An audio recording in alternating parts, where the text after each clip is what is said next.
and Appropriations Committee will come to order. The clerk will call the roll.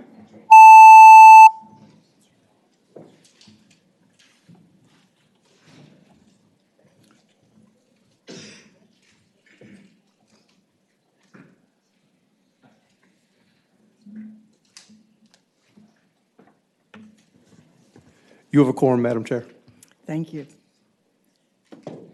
As you all know, this is our first meeting of the Senate Finance and Appropriations Committee for this year, and I want to thank you all for being here. I also want to reiterate some of my previous statements regarding my desire that we as a committee work together across party and regional lines. This committee has significant work ahead of us to collaboratively craft a strong Senate budget and to deliberate on legislation across all subject areas with significant fiscal impact. With that in mind, I would like to impart some guidance and direction to the members of the committee on this important work, especially when it comes to our subcommittees. For your reference, each committee member has been provided an organizational notebook that contains some written guidance on committee policies and subcommittee membership and schedules. First, there are approximately 5 weeks before we report the budget on February 16th. I will ask that members of the committee commit to working towards adopting a budget that our members can support and that focuses on good policy decisions. Second, although we are less than 1 week into the session, we have already hit the ground running. By the end of this week, all our subcommittees will have met at least once. We are working toward identifying several critical several critical issues in each area, and we need to continue that dialogue. Subcommittee members should have comprehensive knowledge of matters before the subcommittee. The committee staff members are knowledgeable, professional, and will be your best source of research and guidance. For your reference, I've distributed a staff list in your organizational notebook, and that list notes their areas of responsibility. In a moment, I will ask April Keyes, our staff director, to introduce the staff. Third, the legislation in the committee is typically not assigned to subcommittees, except in a case where public hearings will go beyond the capacity of the full committee, or in instances where a subcommittee must consider a totality of a number of similar or complicated bills. However, I will try to limit the number of bills assigned so that your subcommittee can devote the maximum time to evaluating your specific areas of the budget.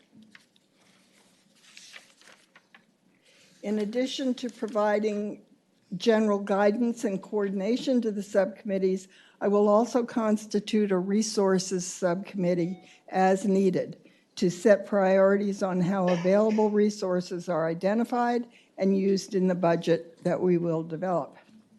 Our committee meeting schedule will remain the same as in prior years, and subcommittee meetings have been modified to the extent possible to eliminate conflicts with others, the members with other standing committees. Attendance at all assigned meetings is expected, as your role is important to each. I want to thank you in advance for your hard work that you're going to be doing over the next several weeks. I also would like to stress that on this committee, we put our regional and political biases aside. We work as a team. That has been the tradition of the Senate, and I expect it to continue. And at this point, I'd like to ask the committee members to introduce themselves and briefly state what part of the state you represent. And let's start with you, Senator Marsden, and just come this way. Oh, sorry, Senator Eben. Thank you, Madam Chair. Adam Eben from Northern Virginia, more specifically parts of Alexandria, Arlington, and Fairfax. Senator Dave Marsden. I'm in the 37th District, wholly contained within the county of Fairfax. Chap Peterson. I represent Fairfax City and central and western Fairfax County outside the Beltway. Jennifer McClellan, represent parts of Richmond, Henrico County, the town of Ashland and Hanover, and all of Charles City County. Mamie Locke, 2nd Senate District, representing parts of the cities of Hampton, Newport News, Portsmouth, and part of York County. Cree Deeds, 25th District. I live in Bath County. I represent Highland, Bath, Allegheny, Covington, Lexington, Buena Vista, Rockbridge, Nelson, Albemarle, and Charlottesville. Frank Ruff, 15th Senate District, which goes much of southern Virginia from south of Hopewell to west of Danville. Tommy Norman, country lawyer from the Historic Triangle. Janet Howell, 32nd District, which is parts of Arlington and Fairfax counties. Emmett Hanger, the 24th Senatorial District. I live in Augusta County, and I represent Augusta, Rockingham, Stanton, and Waynesbury in the valley, and then east of the mountains and north of Charlottesville, I have Greene, Madison, and Culpeper County. L. Louise Lucas, representing the 18th Senatorial District, which includes all the part of Portsmouth, Chesapeake, Suffolk, Franklin, South Etna County, Alawite County, Greensville County, Emporia, Sussex, and Surrey, Virginia. Jill Vogel, representing the 27th State Senate District, which is the city of Winchester and the counties of Frederick, Clark, parts of Culpeper, Stafford, Loudoun, and all of Fauquier. Thank you, everybody. At this point, I'd like to ask our staff director, April Keyes, to introduce staff. Thank you, Madam Chair. In addition to being the director, my primary responsibilities are legislation, capital outlay debt and bonds, and legislative agencies. And I'll mention the other staff and ask them to stand up as I point them out. Jason Powell is our special projects deputy. He'll be handling a number of items this session, including gaming will be one of them. In addition to special projects, his primary responsibilities are transportation, including debts and bonds, veterans affairs, and natural resources and agriculture and forestry. Sarah Herzog, our deputy director, has primary responsibilities for higher and other education, but she also handles staff training and non-states. Charles Kennington is our staff person for tax policy, revenues, legislation, and economic development. Caitlin Kilpatrick is our public safety analyst. She is out on parental leave. In this session, Mike Tweedy and Adam Rosatelli will be handling public safety. Our office manager's upstairs, Melissa Mays. Many of you know her as well as your LAs, as she runs a lot of our logistics through the committee. Adam Rosatelli is our general government and technology analyst. He also handles judicial, compensation and retirement, essentially all benefits, comp board, and statewide elected. Mike Tweedy is our health and human resources analyst. And as you know, that's a big chunk of the budget. And as I mentioned, he'll be also helping with public safety. Tyler William is our K-12 and lottery analyst. You might remember that Tyler came from the Management Fellows Program. He did his second of 3 rotations here with us before coming back. And that leads me into Grace Wheaton, who is our current Management Fellow. Grace is a graduate of Virginia Tech, and this is her first of 3 rotations. And she'll be with us through February, so we'll wish her luck halfway through the session. Moving on to our committee council is our primary attorney will be Connor Gartzka, and we are happy to have him here. In addition, you might remember Lisa Wallmeyer, who staffed the committee for many, many years, will also be helping us with some specific subcommittees and topic areas, including transportation and research. Our committee clerk is Chad Starzer, and he is new to our committee. And Carolyn Ray will be our assisting as well from the clerk's office. And then I would ask that our pages today introduce themselves as customary.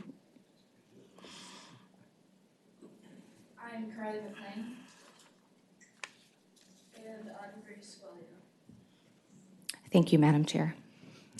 I want to thank the staff, I would say in advance for all the hard work you're going to do, but I know you've already been working hard dealing with our literally thousands of budget amendments that came in. So thank you for your work. Now back to our agenda for today. We are going to start with the Secretary of Finance, Aubrey Lane, to update us on the December revenue reports. Good morning, and thank you, Madam Chair. And to all the new members, congratulations, and to all the other members I've worked with before. I look forward to continuing working with you. Before I start, I'd like to also take a few minutes to recognize our senior management team that is here, because along with me, they'll be supporting you and the members. First of all, I have Joe Flores, a Deputy Secretary here, June Jennings, another Deputy Secretary here. Craig Burns is the Commissioner of Tax, and John Lehman is our Chief Economist. So if you don't like anything with the revenues, he's the guy to point out, because I get all the information from him. I would also like to point out that we do enjoy a close working relationship with Director Keyes and your staff, and we expect that to continue, and we're here to support anything that we can do on behalf of you or the members. With that, let's see if I can get this to pop up here. Can the members see this? Is it up for you guys yet? Not yet. Okay. It's in the notebook. All right. Well, while we're trying to get that up, the chairman asked me to do a little bit, in addition to going through where we stand this particular year. I thought I would take a few minutes and also talk about what happened, for some of the benefit of the new members, what happened in the previous year, because that really does bear on where we're going to end up, I think, in this current fiscal year. So we'll talk a little bit about the national and state economic indicators that are very much a part of Virginia, because obviously we're a part of the national economy. Look at last year's fiscal revenues, because there were some significant policy changes that were specific to Virginia. Look at this year, and quite frankly, there's only way to state where we've done this year. We're had a very, very good first 6 months, although I do have some cautious optimism and some things we need to look out for in the next 6 months. Talk a little bit about how we get our consensus forecasting, and then just a little brief comment on some matters that we ought to consider in this coming budget, some commitments, funding commitments and risks, and some reserve items and how we fit in with our AAA bond rating. I should also mention, this is a first for me, and that I think this is the first time, I know since I've been secretary, that I presented this before the House Appropriations Committee. So this is new ground for me, and I look forward to working with you guys as we, however that goes going forward in there. All right. I'm on page 3 now, which would be the national and state economic indicators. So if you're following along until we get this up on the screen. I won't go through all these, but there's a few things that I wanted to point out. Those of you that have been on the committee for a while know I was very cautious going into this coming year because of significant policy changes, but a lot of things, particularly on the national level, the national level, some of the uncertainty we talked about have somewhat cleared. We now know the China trade war, while it may not be solved, is at least at a truce. And that has impacted our Port of Virginia, particularly in the agribusiness that we've talked about before. We now know that the Federal Reserve is going to be very accommodating. In fact, they're pumping more money into the economy than they did during propping up us during the last Great Recession in that. But that has led to lower interest rates, which has been good maybe for the overall economy, but certainly good for Virginia, and particularly when I'll get to talk about recordation taxes and home sales in the Commonwealth. But probably most importantly at the national level, the consumer continues to spend. It looks like we had a pretty good Christmas season, which we'll get into a little bit more, but that is significant because consumer spending accounts for almost 2/3 of the national economy, and certainly it is a big part of Virginia's economy. Now, if you look at some of these data points here, we do know that we're in a slowing job growth. Jobs are still being created at the national level, but they're a little bit slower. But most economists have sort of taken recession off the table, at least for the next 30 months, but they do see a soft landing, a slowing, and maybe not going into actual contraction. As you recall, a few months ago, we dealt with the inversion of the yield curve, meaning that short-term interest rates were lower than long-term interest rates, and that usually signifies some type of slowdown in the economy. And it looks like now, at least most economists are saying, we'll slow down, but we won't actually contract in that. I will say one thing at the national level, the offset to this good economy we've been the beneficiaries of is our national debt now exceeds $23 trillion, the most in history. And there will be a reckoning of that sometime. I just don't know when. Now, when you get very specific to Virginia, there are a few things that are specific to us that I think are worth noting. The first is, I mentioned, just like at the national level, our consumers continue to spend here.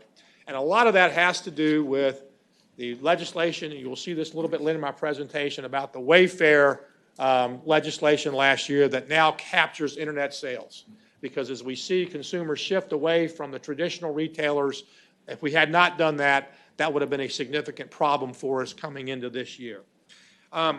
Probably the most significant thing for us has been the federal budget.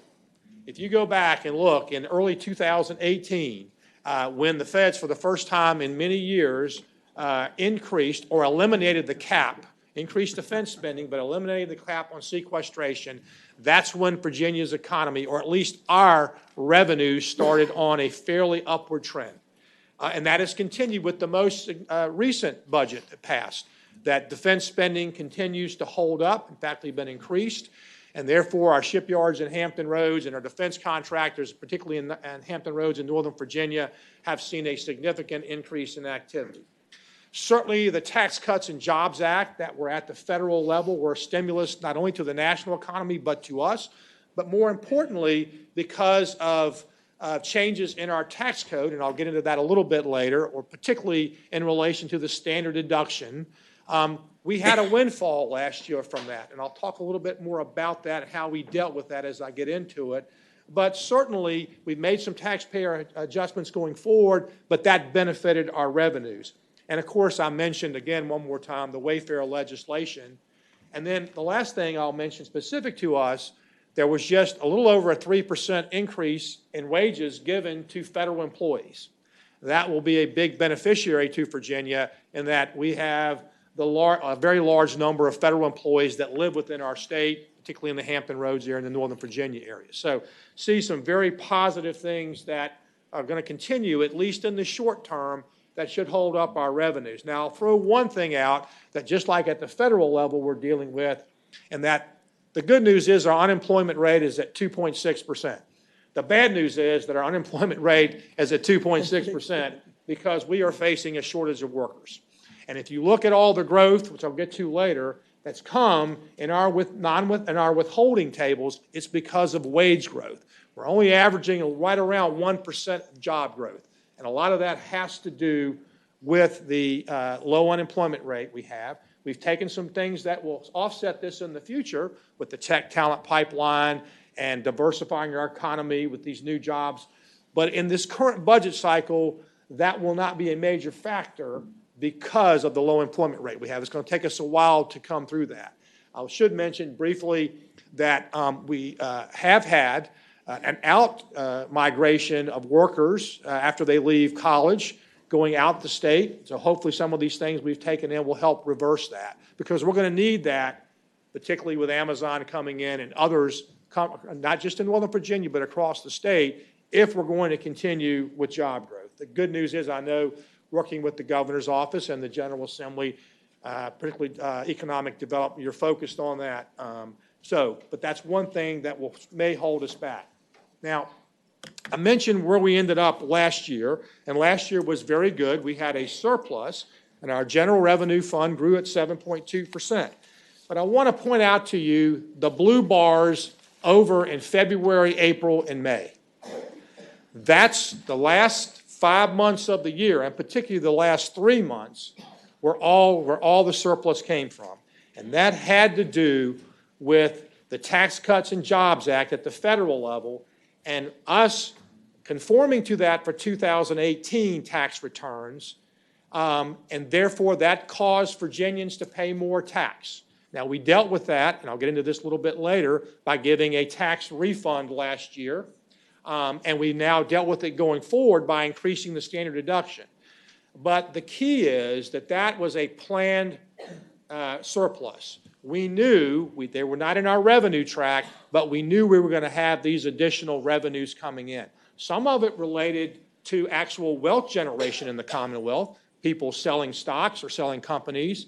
But about 450 million of it, we know for sure, was a direct relation to the Tax Cuts and Jobs Act. And we gave rebates back to our citizens in that. So the key I want to point out here is that even though our revenues grow 7.2%, we've got a big nut to crack when we get to the last quarter of this year. The question is, will that hold up? And that is included, as you all know, we start the next year from where we started this year. And they were actually in our revenue base, even though we ended up turning around and giving back $450 million in terms of the tax adjustment we did last year. So that's really key to understand, because it looks like when we get up here, oh, we've only got to increase 1.9% this year. Well, that's because embedded in there are $797 million that may or may not be recurring. And I'll get to that a little bit more. But we did end the year with a surplus. This is what it looked like. About $450 million was paid back in refunds to our taxpayers, as I've mentioned, and they were all issued and are out now. But if you look at the two items, the two major revenue sources we have are withholding and sales taxes, the two lines that are highlighted in yellow. They grew at 3.8% and 3.7% respectively. A good showing. We have to grow more than that this year in those bases to make our revenue estimate, and I'll get into that. And I mentioned to you about the labor shortages we know we're dealing with. The next I'll point out, if you look at non-withholding and refunds, those two areas, that's where all the surplus came from. It was all related to tax policy adjustments, and some with wealth generation, and we'll see if that continues. But I wanted to point out, we don't budget those going forward in terms that we budget we restrain our non-withholding, and I'll get a little more on this later, because it's the most volatile source. And I've got some graphs that'll show you why that is. But the key here is that we expected to grow about 5.5% with the tax policy adjustments. We grew a little bit more, 7.2%. And the question is, how much of that is going to continue into the coming year? So that brings us up to where we are year to date. And as I mentioned in my opening comments, the first 6 months have been actually stellar. We have had an increase in every major revenue category. And as we sit here today, we're up 8.3%. Now remember, that includes $797 million last year that we're going to have to run into the fourth quarter. So the sledding is going to get a lot tougher as we go through the next 6 months. But as we sit here today, we are exceeding our budget and our core withholding and sales taxes, corporate income taxes, recordation taxes, and I'll get into that a little bit later in the presentation. What this means is, right today, we have about $500 million in our bank over and above what our current projection is. And we used approximately $200 million of that to increase the projection, the post-GACR, or the Governor's Advisory Board on Revenue Estimates, coming out, and we increased that and booked a little bit of that, and that got us up to a 1.9% increase. Those on the committee remember we were only looking at a 1.2% increase over last year before that. But that still gives us about $300 million. If we were to make our budget from here to the rest of the year, we would have a surplus. And I'll get into that as to whether or not that's going to happen and what the probabilities of that going forward. But as we sit here today, all we have booked is money in the bank. So we're not counting on increasing our activity going forward. So if we look at the individual tables, withholding, which is our most significant source, about over 60% of our revenues come from normal withholding, people's withholding from their paychecks. And that has increased 5.8% for the year. We need to increase about 4.7% to make our budget. And as I mentioned earlier, it's all coming from wage increases. We're still only having about 1% job growth in the Commonwealth. So it's because of that pressure that employers are seeing that they're putting upward pressure on wages. And that has generated the increases that we've seen in our withholding. I don't expect those pressures to abate anytime soon. If the economy it continues on the pace it's on, I would suspect this revenue source is in good shape. But here's the one that I am most concerned about, or maybe in concern, but if our history is the example, I have reason to be concerned. Again, I'll point out, this is our non-withholding. This is the most volatile revenue source we have. It is based primarily, usually, on wealth generation. People selling stocks, selling businesses, and if you look at the last quarter, those three green lines, you'll see all that money coming in April, May, and June. People paying us last year, non-withholding, estimated payments related to monies they owed on their tax return related to the Tax Cuts and Jobs Act differences with us, and also wealth generation. So we've got to determine whether or not that's going to hold up this year. I mean, that's going to be the key, whether or not we end up making our budget. And as I pointed out, right now, we're ahead in other sources, so we've got some cushion. But the key will be, of all the payments, and so far they've held up through December, are they from wealth generation, or are they people paying in what's called safe harbor? If you pay in last year's tax through January, you don't have, even if you don't have any penalties, even if you owe tax. So I don't know if people are paying in last year intentionally just because they didn't have time to figure out 19, or this is true wealth generation. And to really explain this, I went back and looked at the years 2013 and 2014. If you recall, in 2013, it was the expiration of the Bush tax cuts. So in 2013, everybody ran out and sold stocks because they were afraid that revenues or taxes were going to go up in the next year, and they want to take advantage of the lower rates. And if you look at the green line, that is 2013, and the purple line is 2014. And look at December. In 2013, we thought everything was great in December. We were well ahead in non-withholding as compared to the previous year. And by the way, we had budgeted on that number going forward. But look what happened in January. Almost a complete reversal of the previous year. In other words, instead of getting all those tax payments again, which we budgeted on, this is the first year of the McAuliffe administration. You recall we were out cutting. We had almost a $2 billion hole in our budget going forward over the biennium because of this activity. So this is what I'm concerned about. It's taxpayer behavior. I don't know if this is all tax generation or we're going to have a reversal of what we did last year. I do know this. Whatever we predicted last year is now wrong because taxpayers have had a whole year to adjust to the new games. And I can tell you there's a whole industry out there telling them what to do to avoid paying taxes. That's just the way it works. And so if we look at that and say, well, we know what the numbers are, I would tell you we don't, because we don't know how taxpayers are going to behave and won't know until we get through this tax season.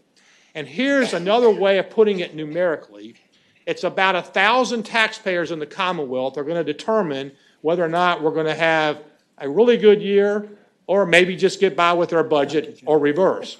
If you look in 2013, we had 884 people at the end of May, April, May, 884 people give us estimated payments. That was a significant increase from the previous year. But look what happened in 14.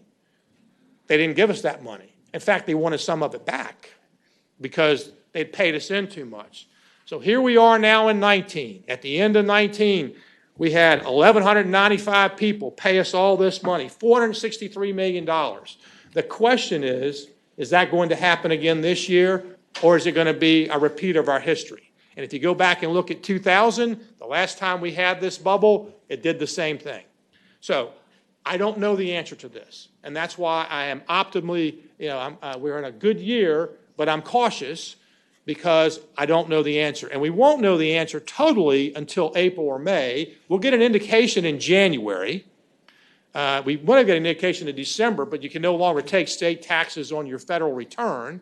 Remember, that was part of the act. So people are not going to pay us until they absolutely have to, which will either be their fourth quarter payment or their January payment. So we may get an indication in January, but we're really not going to know for sure until we get through the end of tax season. Now, one other thing to point out here you can either not pay us as much as you would or get a refund back, right? Either way, it's a reduction in our revenues. And for the first time in many months, we now have surpassed the amount of refunds we gave this year versus last year. I don't know if that's a canary in the coal mine or not. It could just be settling up last year's revenues, and it doesn't matter. But I do know this is the first time this has happened in a while, that our refunds are exceeding what we did last year. So I believe people are adjusting to the new rules, and we'll see if this is a trend that continues. I don't know that it is, but it does concern me that our refunds are starting to come back in that. Now, when you add all that up, if you look through December, our net individual income tax is great. Our withholding is up. I think there's trends that suspect that will continue, and our non-withholding is trending very well. The question is, what will happen in the next 6 months? Now, moving to the sales tax collections, another area where we're exceeding budget, and this is all related to the Wayfair legislation.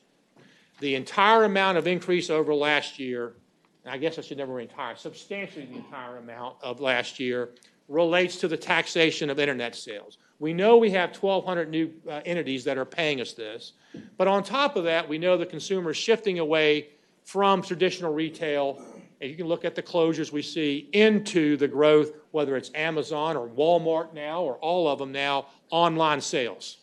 So had we not done that, we would have had a revenue source that would have declined. I recall about this time 2 years ago, we predicted it would be about $150 million more in revenue. It looks like we're on track to do that this year.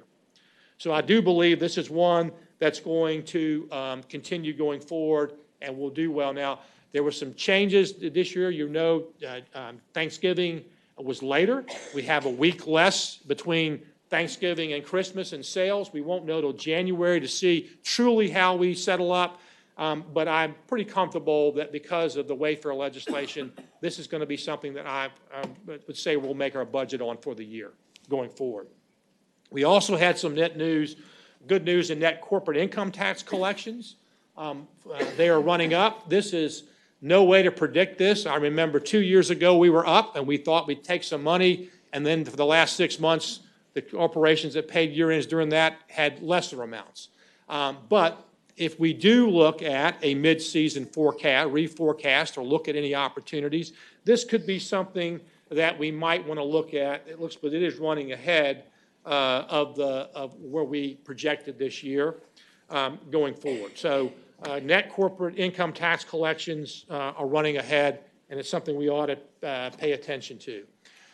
What the next items are recordation insurance premiums. Recordations are holding up significantly better than we thought because of low interest rates. People are buying homes, particularly again in those urban areas of Richmond and Northern Virginia. Hampton Roads has not participated quite as much as the other two.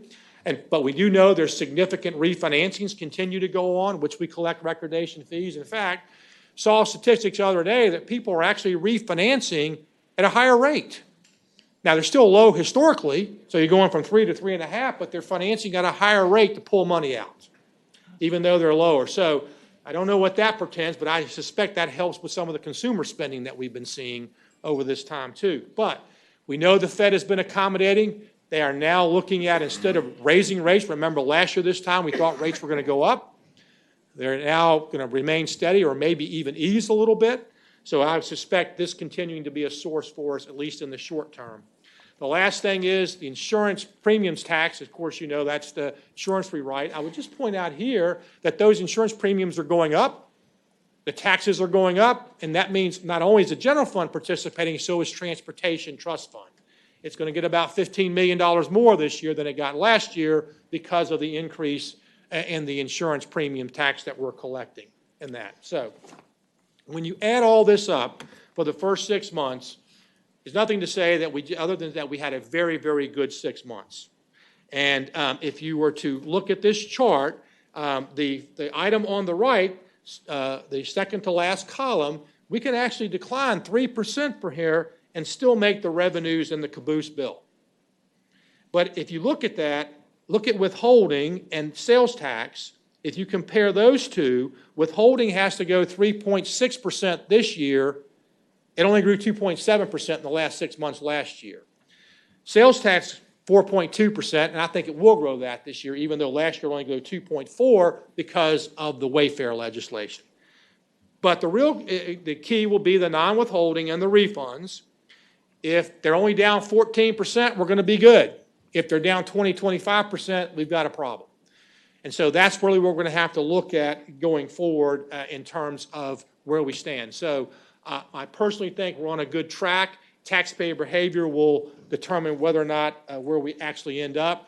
If you look at the next significant data points, certainly January is going to be a very, very key month for us. It's fourth quarter estimate taxes for individuals. We'll see what our Christmas season was, and we'll have a very good idea of where we stand. And it could give us an indication of what is going to happen with non-withholding, although we really won't know until we file the returns going forward. Now, moving on just quickly, that leads us into how do we get into the budget the governor introduced. I'll just spend a few minutes on this. Just for the new members on here, this is not something that John Lehman cooks up in the back room and we don't get any input on. He does do the forecast. We do have the Joint Advisory Board of Economists that come in. And by the way, we work very closely. Your members are and team staff are a part of that board.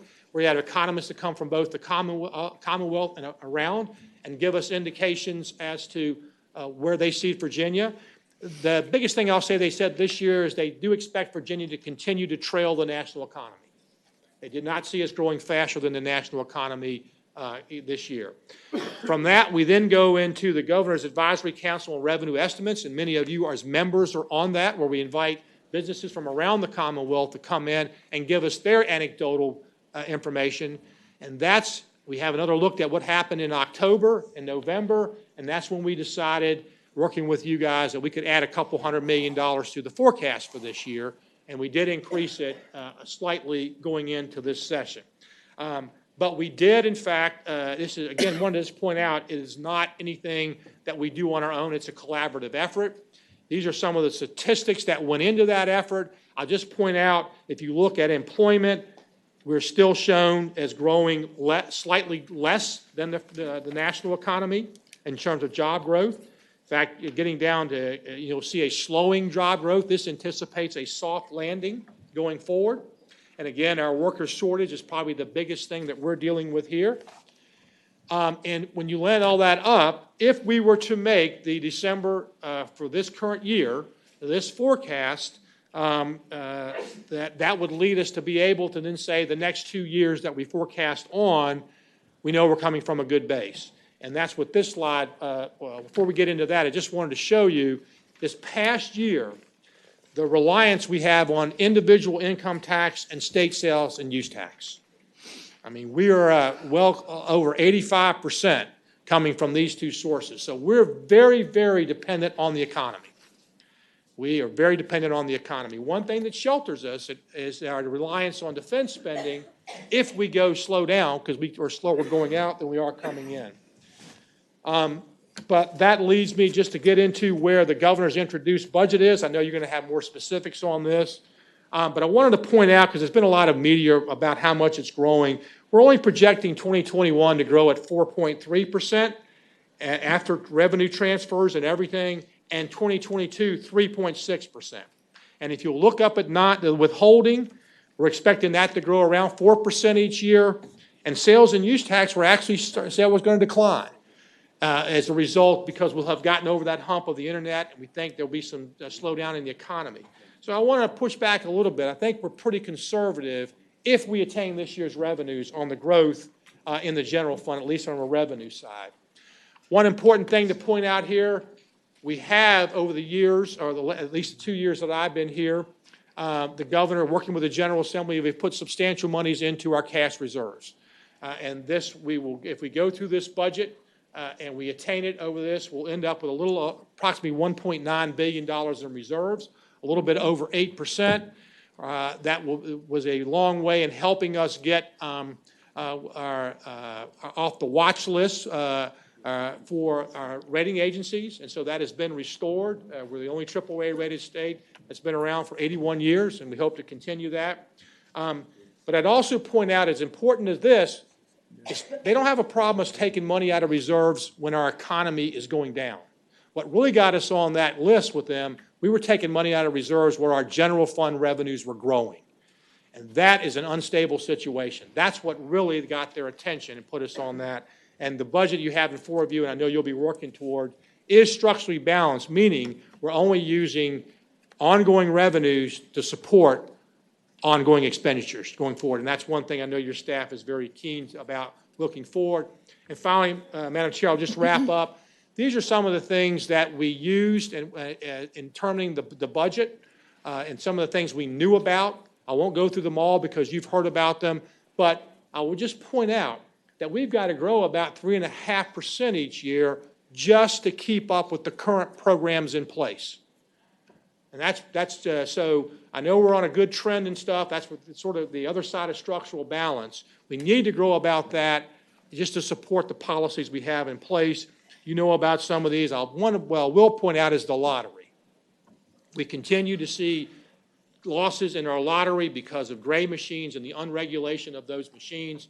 That's going to continue unless something is done this year. And so I would just point that out, that is an ongoing risk that I see that I don't think has been substantially addressed.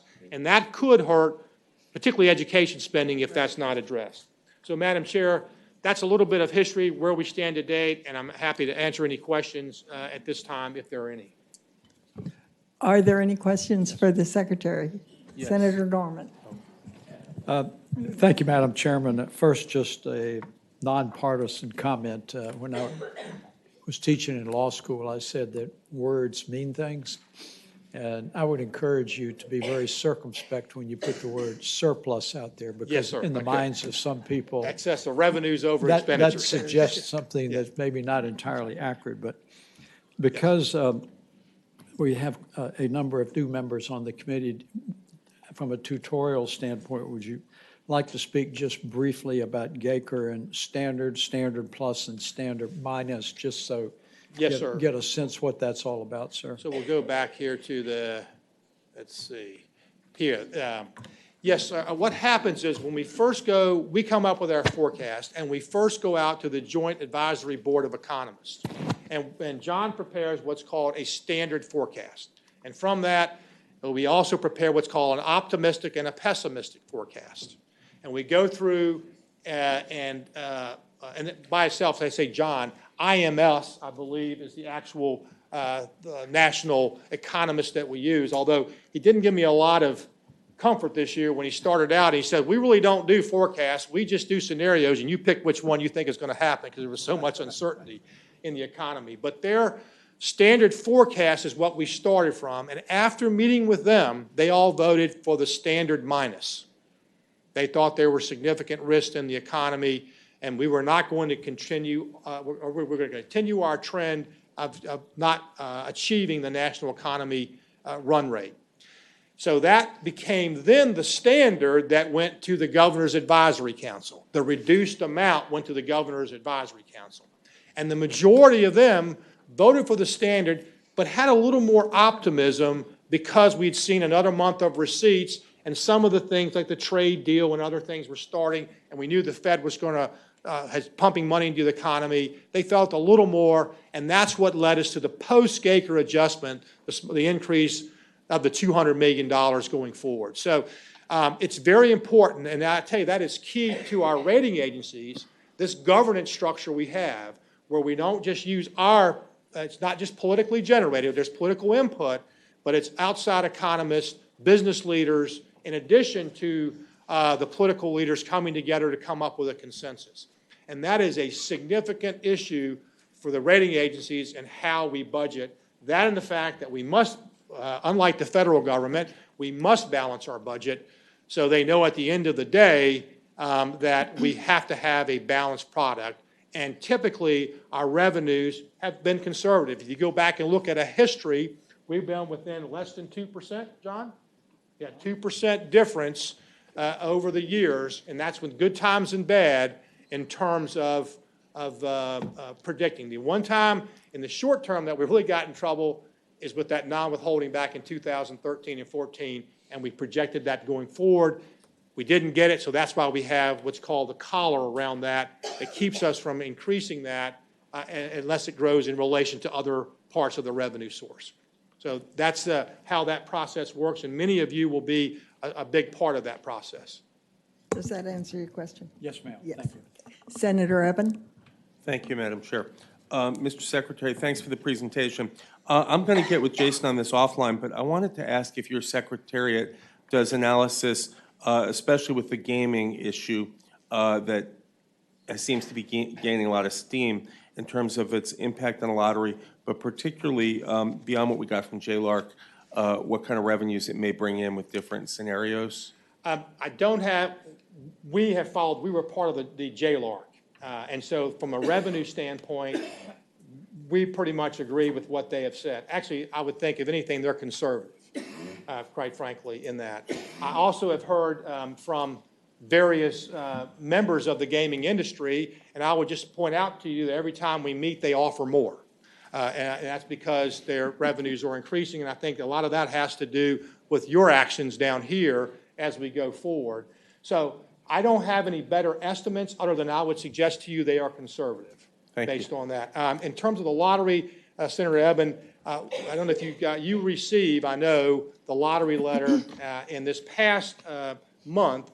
The lottery sales are down a little over 100 million, or 11.3%, and lottery profits are down close to 10%, or close to 30 million, 26 to $30 million, depending on the run rate you look at. So what we did in the governor's introduced budget is just interpolate that would be, if we kept at that run rate, the 50 million this year for the first year and the 75 million are related to what we see as a loss, and saying whatever we decide to do, we at least got to do that in terms of regulating these individuals. And if you choose not to regulate them, we felt the lottery profits would then rebound, and that's why we felt comfortable with those levels. It is not a specific number. I have met with people and give me specific numbers of the revenues and what tax rates they should do. But so far, I would just suggest to you what they have offered has been far insufficient as to what I would recommend to the governor to accept. Senator? Thank you. You tweaked an interest that Madam Chairman and others have, but if we do not regulate those gray machines, and I refuse to refer to them as games of skill, but if we do not regulate them, how can we project what we think will be a sustainable revenue for purposes of lottery and budgeting, because they continue to proliferate with the number of machines that are introduced into the economy? Yes, sir. I don't think that is an unsustainable situation. I think we would see, I suspect somewhere that lottery sales would after they would flatten and level off, but I think that would be significantly decreased from where they are now. So I don't see a way forward without either some type of regulation or some type of just making them illegal in terms of how we were going to be able to give you good information to budget off of. In an example of great minds working together separately but coming to the same position, the minority leader and I have both put in bills to ban the gray machine.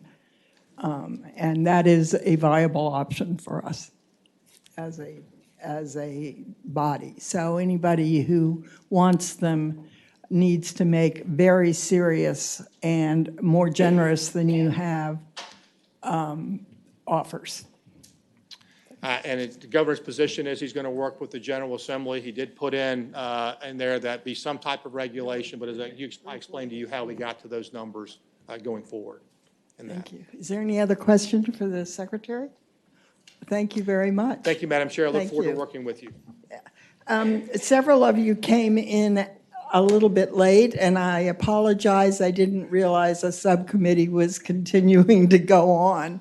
I made rather extensive comments. I will very briefly, so no one has to go through that again. Just two important points from members of the committee. First of all, we have an excellent staff.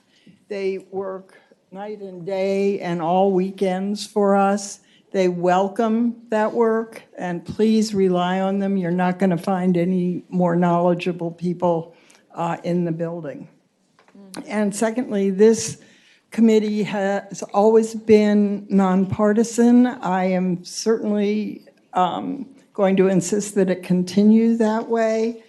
And as an example of my sincerity, I have done something that has not been done in the past. Senator Hanger and I are co-chairing Health and Human Services, and several subcommittees will have a Republican vice chair.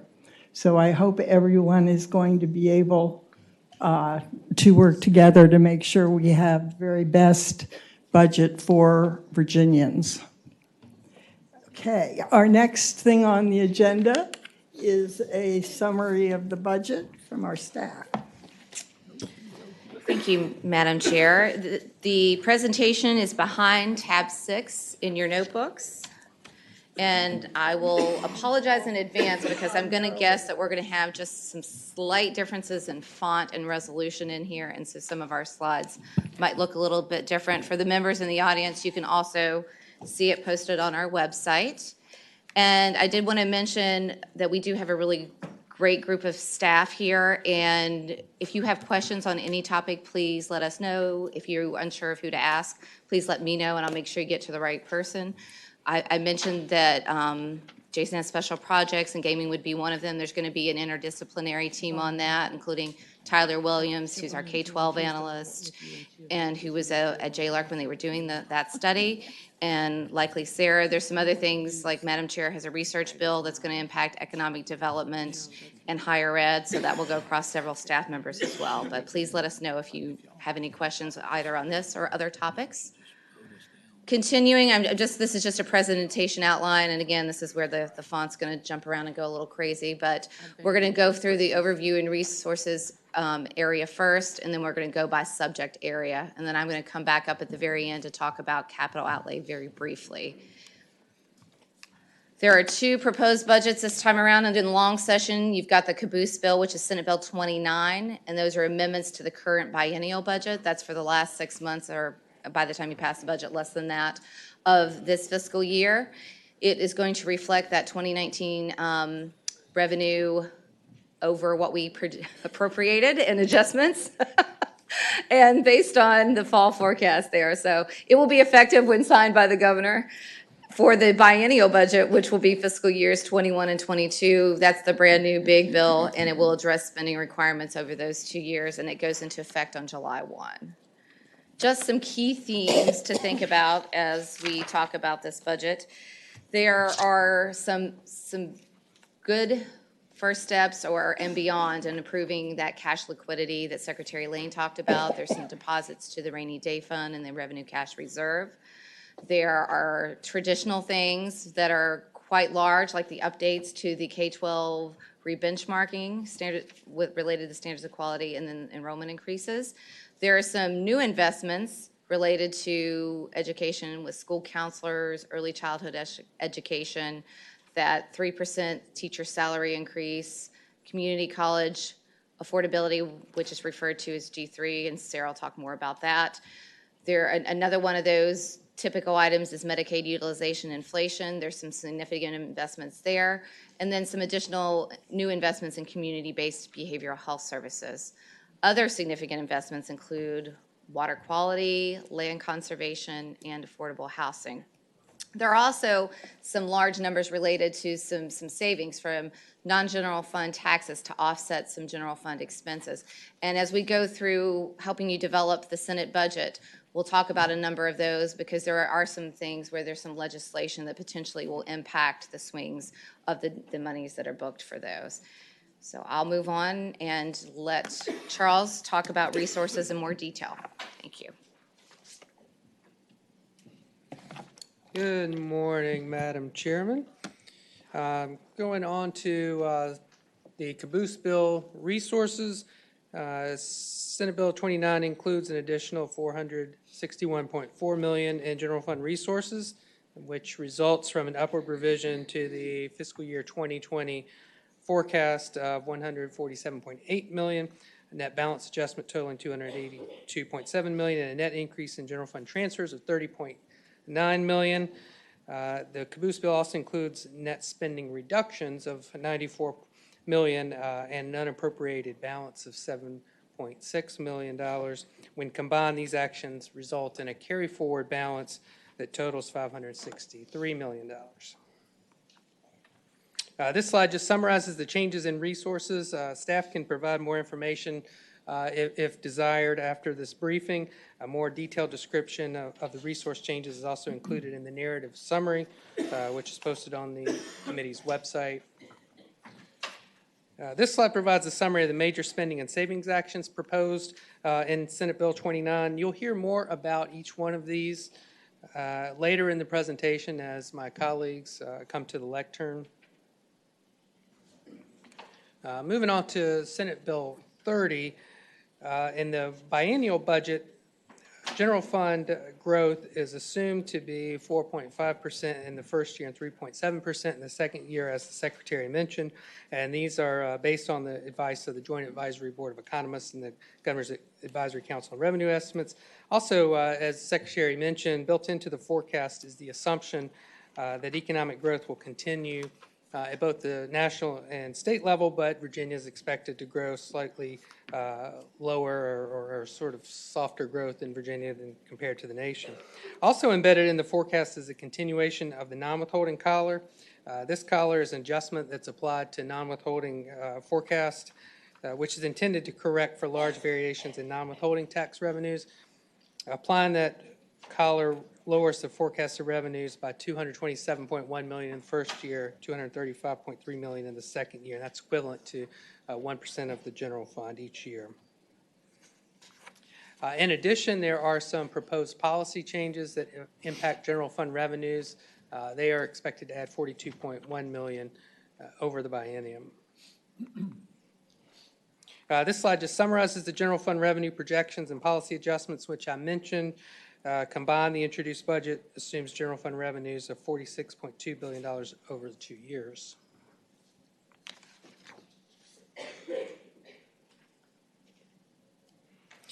Total general fund resources, including the carry-forward balance, which I mentioned earlier from Senate Bill 29, also including balance adjustments and general fund transfers.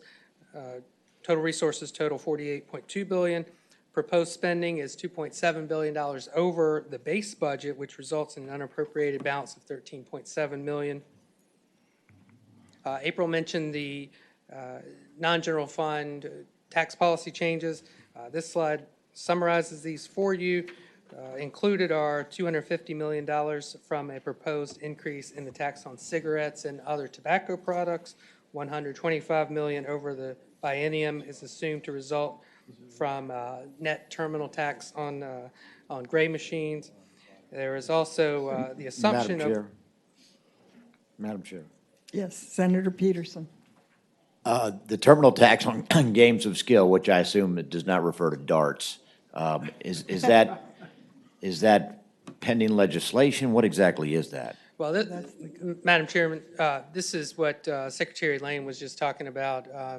It's yet to be determined, but for the time being, the assumption is that it would generate $122 million over the 2 years. Further question, Yes, is there legislation actually to do this tax? Yes. There is. There's several bills out there.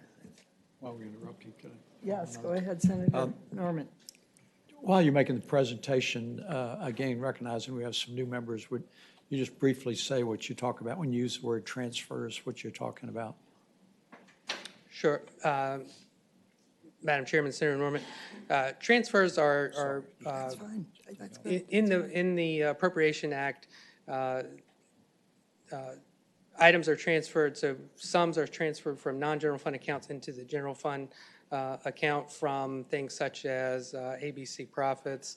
There are a number of other sources, but those can change from year to year.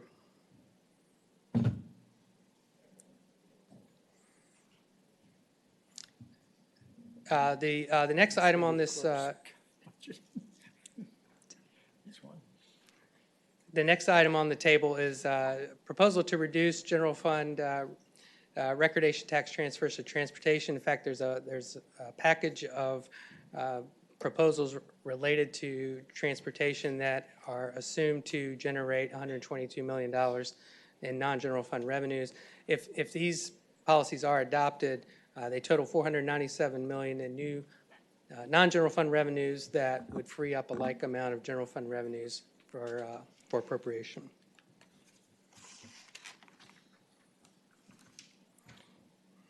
This table just summarizes the major general fund spending and savings items in Senate Bill 30. And again, as my colleagues come to the lectern, there will be more information on each of these. We'll spend a little more time on them as we go into each of the sections of the budget. Madam Chairman, that is the resources and overview section of our presentation. I can take questions now. If you'd like, I can move forward to commerce and trade. I think we should go section by section. So are there any questions now for Charles?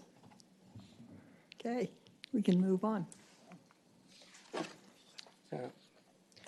Thank you, Madam Chairman. First, we'll talk about the caboose bill. There are just a handful of items that I will draw your attention to. The Commonwealth's Development Opportunity Fund, the introduced budget does include a $10 million non-general fund transfer from the sale of the CIT building, which would go into the Commonwealth's Development Opportunity Fund in the amount of $10 million.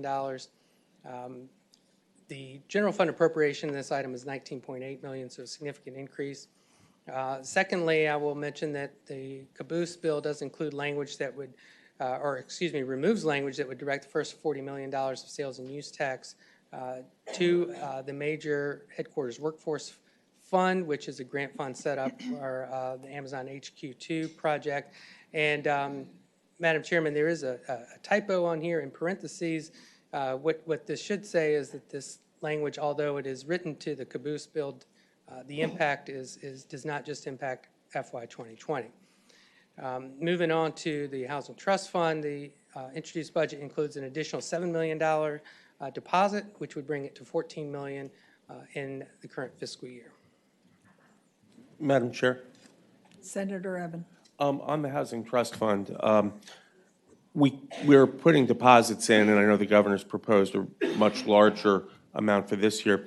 Is the idea of that fund that it's money in, money out, or are we putting money in to capitalize the fund that will then use the interest that, or just some of the money each year? Madam Chairman, my understanding is it's essentially money in, money out, that the money is used for to subsidize loans or to provide grants to assist in development of affordable housing. And just as a follow-up, I think the governor has proposed something like $90 million this year. If we were to appropriate that amount of money and we only use $80 million, that typically reverts back to the general fund, or is that new? The money does not revert to the general fund, but stays in the fund. Great, thank you.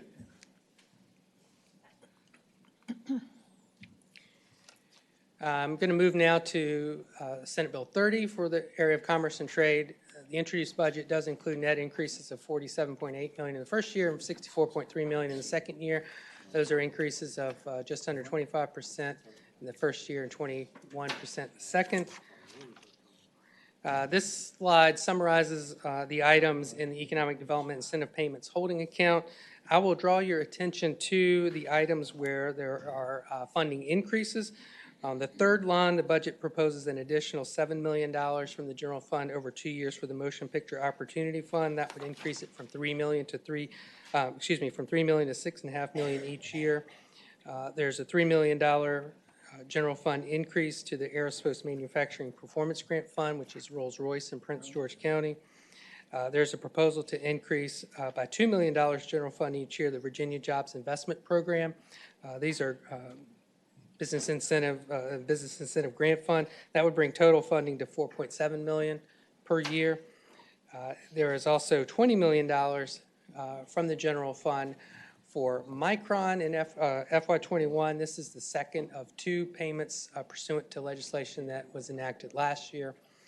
And then the last items on here, you will see, there's Newport News Shipbuilding, which is a grant program that incentivizes the construction and operation of facilities supporting the production of a class of warships for the U.S. Navy. There's also 5.3 million on the next line and 2.9 million for Amazon Web Services. And then lastly, 3 lines on this chart represent 3 projects that were reviewed and endorsed by the MEI Commission during the interim. You will be considering legislation this General Assembly session that would authorize those grant funds. And the Economic Development Partnership Authority, there is a proposal for an additional $4.7 million in the second year for the Custom Workforce Incentive Program. This was a program established during the 2018 session, which is intended to provide training and recruitment services to companies locating and expanding in the Commonwealth. There's also a recommendation to include an additional $2 million the first year and $3 million the second year from the general fund to expand funding for the Business Ready Sites program, which is used to characterize, inventory, and develop economic development sites across the Commonwealth. There's also a language change related to that.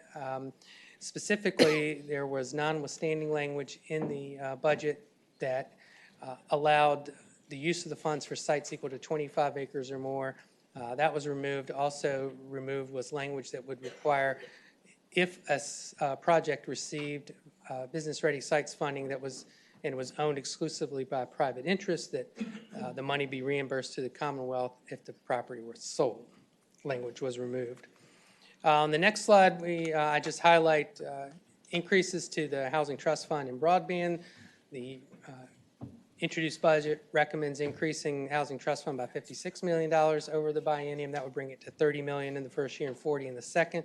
And as I mentioned just a moment ago, there's an additional $7 million in the caboose bill for the Housing Trust Fund. The budget does propose increasing general fund support for broadband by $16 million each year, which would bring the total to $35 million. A couple of other items in the Department of Housing and Community Development. There's $3.3 million each year and 2 positions to establish an eviction prevention diversion pilot program. $3 million over the 2 years to support planning and capital campaign efforts around community centers in Accomack and Northampton counties. There's also included an appropriation that would increase support for this Southeast Rural Community Assistance Project by $600,000 per year. Lastly, in Commerce and Trade is the creation of the Virginia Innovation Partnership Authority. And Madam Chairman, you will know that there is legislation that accompanies this budget amendment. Included in the budget is $79.1 million over the 2 years. Some of this are new initiatives. Some of this is transferred from other entities.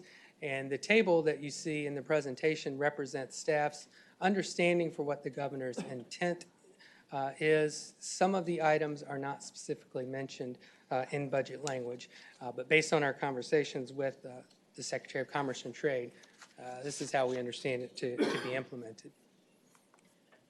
So just a handful of other actions in Commerce and Trade.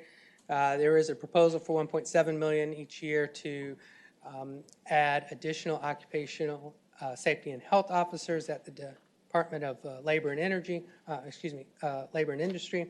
and an additional 2 labor law enforcement officers. There's an additional $10 million proposed in FY21 to establish a revolving loan fund intended to incentivize investments in clean energy, plus $275,000 each year to create the Office of Offshore Wind at the Department of Mines, Minerals, and Energy. Just over $700,000 in 7 positions each year to establish a statewide unit at the Small Business and Supplier Diversity to strategically source SWAM participation in large dollar Commonwealth contracts.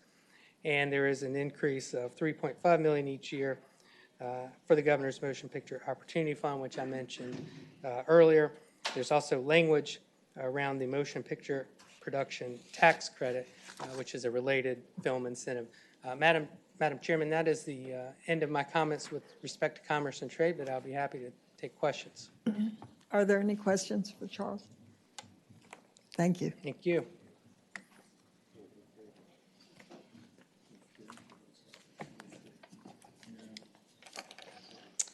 Good morning. Picking up on slide 23 with higher education, there are no actions of particular note proposed in the caboose budget, so I'll begin with proposed actions for Senate Bill 30. And the proposed actions result in a net increase in the higher education agencies of almost $250 million over the biennium. There's also another $125 million that is distributed to the agencies as technical adjustments from central appropriations items from Chapter 864. So these together result in an increase of about 8.1% in the first year and 9% in the second year to $2.8 billion general funds for higher education. The sub-bullets on slide 24 summarize the largest approximately dozen of the changes proposed in higher education. The largest is $145 million over the 2-year for a new last dollar community college initiative. This is income-based, and it is only for certain pathways, and it does include an additional amount, sort of a last dollar plus, which I will come back to on slide 28. The next item is $45 million for additional undergraduate need-based financial aid. This is about $15 million in the first year and $30 million in the second year. The next item is an additional $30 million over the biennium for the computer science degrees, the Tech Talent Investment Fund. This is budgeted in central appropriations. It goes across most of the institutions. 11 have signed MOUs over the course of the summer with the development of the MOUs with the designated reviewers. There are also 4 more pending, including the community colleges, Mary Washington, Longwood, and UVA-Wise. So this funding, combined with about $16 million in Chapter 864, as well as capital funding, will total about $1 billion over a 20-year period. The next sub-bullet is $22 million general funds each for George Mason University and Old Dominion University as additional base operating support related to enrollment trends, which would increase their per pupil calculations. There's also $10.8 million additional for student success items at Virginia State University and almost $10 million at Norfolk State University, which will be detailed more later. Also, several other of the larger items are the Massey Cancer Center increase, workforce credential grants, tuition assistance grants, and Jefferson Lab, and these are all detailed on the subsequent pages. Just one more note as far as the big picture is that the total $250 million does reflect a decrease of $28 million per year, transferring certain items over to the new agency that Charles just mentioned, the Innovation Partnership Authority. So the next 3 slides will show these and the other actions in higher education into 3 categories: student financial assistance, E&G support items, and then an other research category. So at over $100 million per year, the bulk of the new funding is for student financial assistance items. And beyond those first 2 that I mentioned and we'll come back to on the new initiative and the need-based aid, the third row shows the additional $4 million each year for the non-credit community college workforce credential grant program, which would bring it to $17.5 million per year. Those next 2 rows would be new items, the affordability initiatives for Norfolk State and Virginia State, which would provide free tuition and some room and board for up to 300 local students local to those campuses. The next item is a net increase of $3 million per year for the tuition assistance grant for students at private nonprofit institutions, and this is a net number. There are 2 actions embedded in that. One is increasing the award from $3,400 to $4,000, which is an increase of about $12 million per year, and then offsetting savings by no longer having online programs eligible for the TAG awards. There's also language directing a study going forward to look at incorporating a student need-based element into the TAG program. And the last is $750,000 per year based on possible growth in the Military and Survivors Dependents Program. This is for the stipend piece, which is budgeted. There's also the tuition piece, which is absorbed by the institutions. The next main category of the funding is E&G, basically operating support. For the institutions, these are related to enrollment, student success, or expanded instructional expansion at certain institutions. Of this additional operating support, it is focused on 4 institutions: George Mason, ODU, Norfolk State, and VSU. Although for full picture, you'll see that there are significant projects in the capital outlay section, which is at the end of this presentation for April's section. So beyond those first 2, which were mentioned on the first page, $10 million the first year and $12 million the second year for those 2 institutions. In addition, on the third row, Norfolk State and Virginia State both do have information technology projects. Norfolk State's is for a range of items, including database upgrades, data storage, analytics. VSU's is data modernization to their data center to meet certain classification standards. There's a proposed increase of $1 million per year for the Foundation for the Humanities at UVA. The next 2 lines, Virginia State and Norfolk State, both have 4 small student success initiatives each that are having to do with advising, teacher preparation, first day access to textbook for students, summer bridge program, supplemental instruction, and an early warning system. Moving down under VCCS is $250,000 each year for a hospitality and culinary apprenticeship funding. Also a symphony orchestra minority fellowship program at ODU for graduate certificate students in strings. And lastly, $137,000 per year for establishment of a new early childhood BS degree at Longwood. Turning to the third category, the non-ENG items, generally most of them are research related. The first again is the funding budgeted in central appropriations for tech talent. The second row shows the increase of $7.5 million per year for the Massey Cancer Center at VCU, which would bring the state general funds to $20 million per year as they continue to pursue NCI designation as a comprehensive cancer center. The third item is proposed $2.5 million additional for Jefferson Lab to pursue the Electron Ion Collider federal project. Update is just on January 9th of this year that project was awarded to the New York site and not Virginia. This was a long-awaited announcement. The announcement from the federal government does indicate that Virginia would continue to be a major partner in this project, so more details to come on that. Next, the fourth line is $1.5 million general funds additional for cooperative extension to meet the required state match to draw the federal dollars based on an overview that found that certain funding sources are not allowable.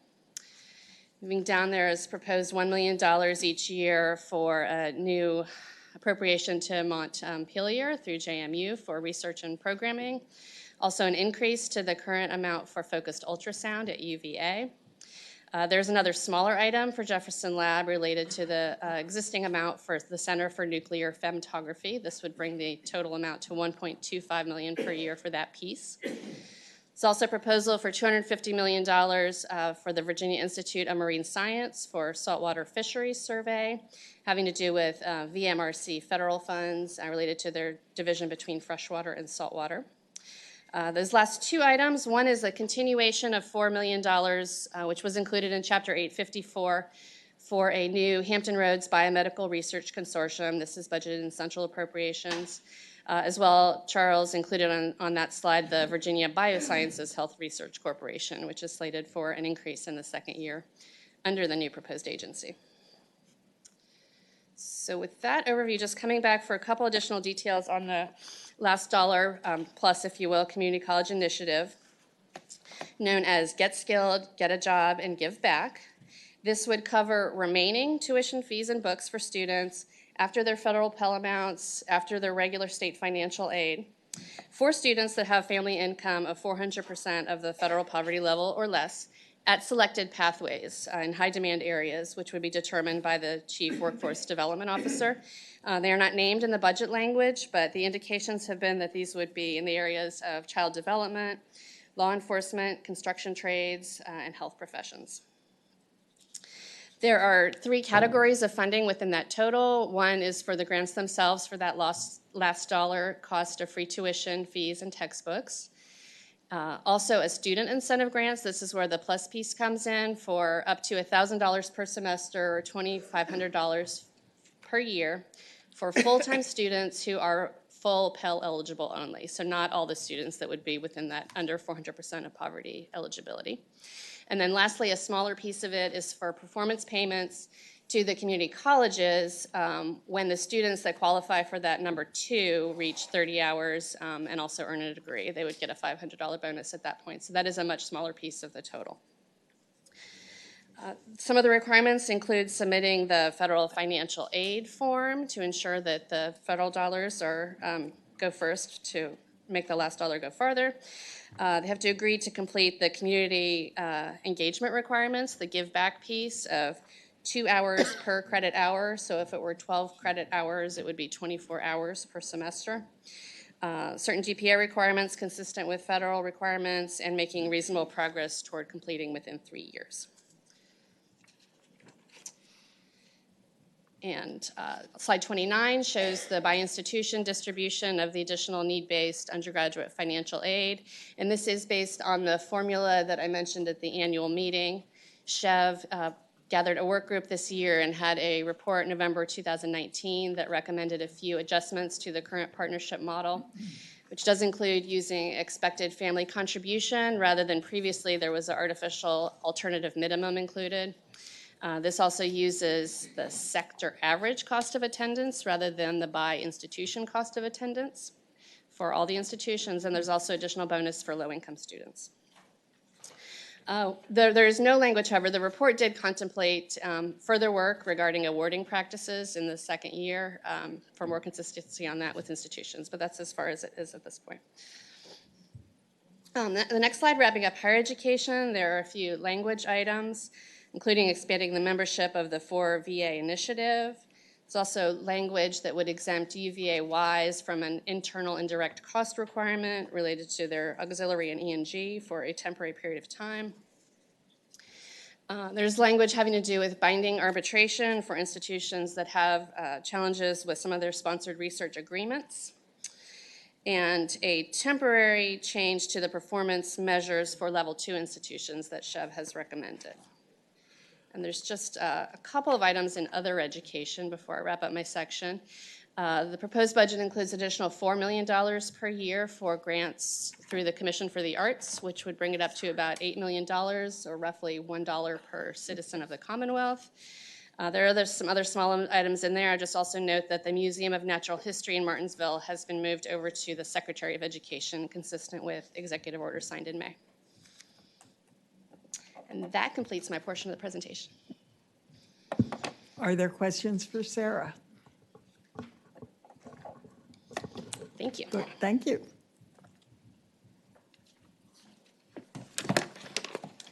Good morning. Turning to slide 32, we're going to start with the caboose bill. And the caboose bill amendments to the direct aid in fiscal year 2020 have a net general fund increase of $31 million and a net general fund decrease of $15 million, which reflects increases in projected enrollment of students and decreases in the lottery proceeds fund. Student enrollment is projected to increase about 3,500 students compared to the current budget.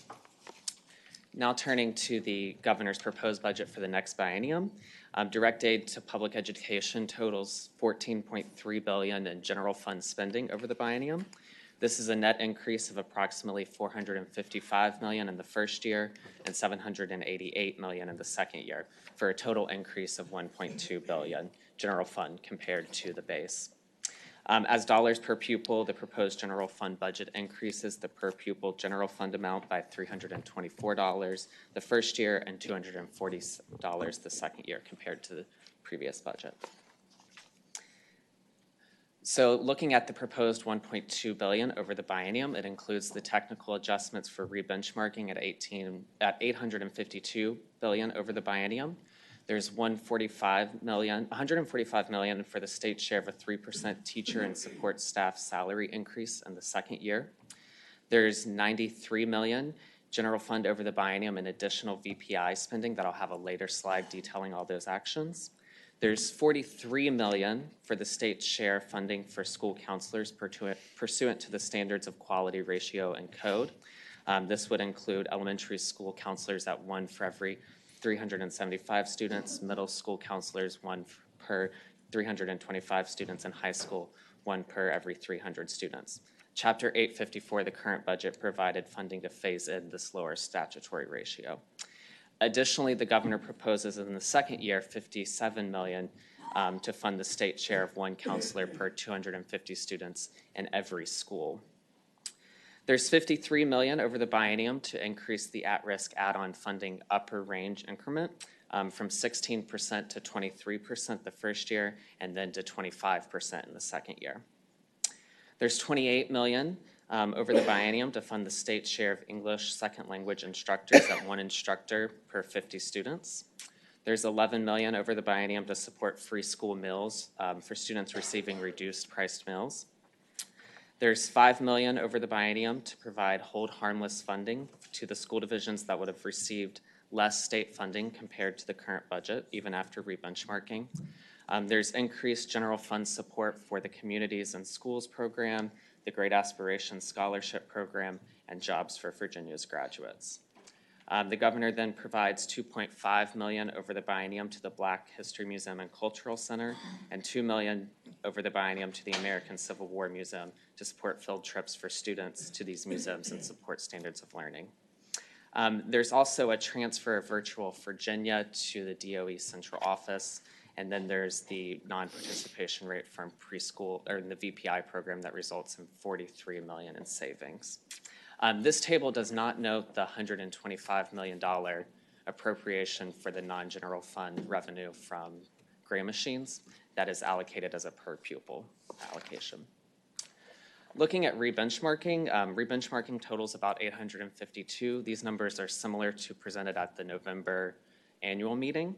They reflect updating the prevailing salaries at $113 million and other cost data for fiscal year 2018. Student enrollment over the biennium is projected to increase 14,500 students, which represents an enrollment increase of 1.1% over the 2 years. The rebenchmarking includes increases in sales tax revenue for a net impact of the updated revenue at $62 million general fund over the biennium. It updates the local composite index. It revises the employer contribution rates for retirement and retiree health care, requiring $65 million over the biennium. This is related to the VRS board decision in the fall. And then it adds $53 million in the second year to backfill literary fund revenue that had previously been used to pay teacher retirement costs. Treasury indicates a decline in revenue from reduced transfers from unclaimed property, diminishing revenue stream from school construction loan repayments, and a decline in fines, fees, and forfeitures. We've had a lot of discussion on lottery today, so this table shows you what the projected lottery revenue forecast is for fiscal year 20, so that updates the caboose bill and then into the biennium. In previous years, lottery revenues have exceeded their projections, which resulted in general fund savings. However, for this biennium, lottery is estimating reduced lottery revenues, which requires $12.7 million in the first year and $6.5 million in the second year to offset the estimated decreases in lottery proceeds. Turning now to the Virginia Preschool Initiative actions, the proposed budget includes $93 million in new spending in early childhood. This spending includes $28.6 million over the biennium to increase the VPI per pupil amount by 10% each year. $17 million over the biennium to expand the mixed delivery preschool grant program and include at-risk 3-year-olds in this program. This brings the total mixed delivery grant to $10 million each year. There's $14 million over the biennium to support increased VPI class sizes and staffing ratios. There's $10 million to provide an add-on grant of $2,500 to incentivize mixed delivery through private providers. These add-on grants would provide funds to minimize the difference between the per pupil grant allocation and the per pupil cost to serve in a child in a private setting. Yeah, Madam Chair, I have a question. Senator Edwards. Yes, how many additional children, 4-year-olds, I guess, or 3 to 4-year-olds will be added because of this? On which separate? So it's based on separate actions, Senator. I don't know. You tell me with different categories. Public school children. How's it done? In public schools, So in public schools, it would add about 1,500 by increasing the class sizes. This would allow VPI classrooms to serve more students in public school And settings. then what other categories, private or however it's done? There are other private actions. Yeah. A lot of that is based on the uptake of private providers to provide services to children. So it's harder to provide an estimate on how many new slots. Okay, so for those. 1,500 is all this. Senator Edwards. Mr. Chairman, is 1,500 is all this is going to do? No, there are additional, but it's based on what private providers will participate in. So it's based on the assumption that private providers will provide slots. Madam for Chair, I children. guess I'm looking at the public school. So 1,500 of 100,000 4-year-olds is all that's going to be covered? No, Senator Edwards. More students will be served in private settings, but the private settings will have to participate in the program. So there's an assumption that they will increase the slots, but that is based on how they increase participation in the Okay. VPI Again, program. Madam Chair, if you add the public and private together, do you know what the number will be? It's closer to approximately 7,000, Senator, Okay. each year. Thank you.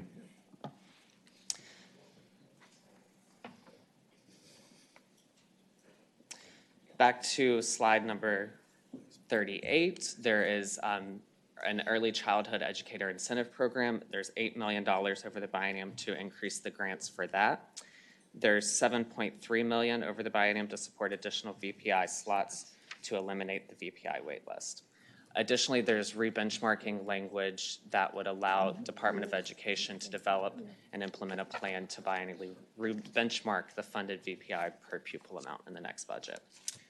Turning briefly now to the Department of Education budget, the proposed action in the Department of Education central office include $13.2 million over the biennium to develop and implement the Virginia Learner Equitable Access Platform. This will provide open education content and courses, and this will support the acquisition of the learning management platform and the full-time employees to support content creation and tech support.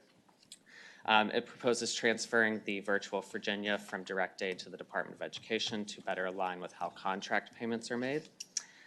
There's $1.4 million proposed in the first year to comply with Executive Order 19 on cloud data migration. There's an additional $650,000 each year for the VPI class observations. And then there's the proposed transferring of the non-general fund Federal Child Care Development Fund from the Department of Social Services to the Department of Education. And there's a proposed $400,000 in the first year general fund to prepare office space for the transfer for those full-time employees from DSS to DOE, and requires DOE and DSS to develop a plan on how the transfer of the federal grant and the positions will occur.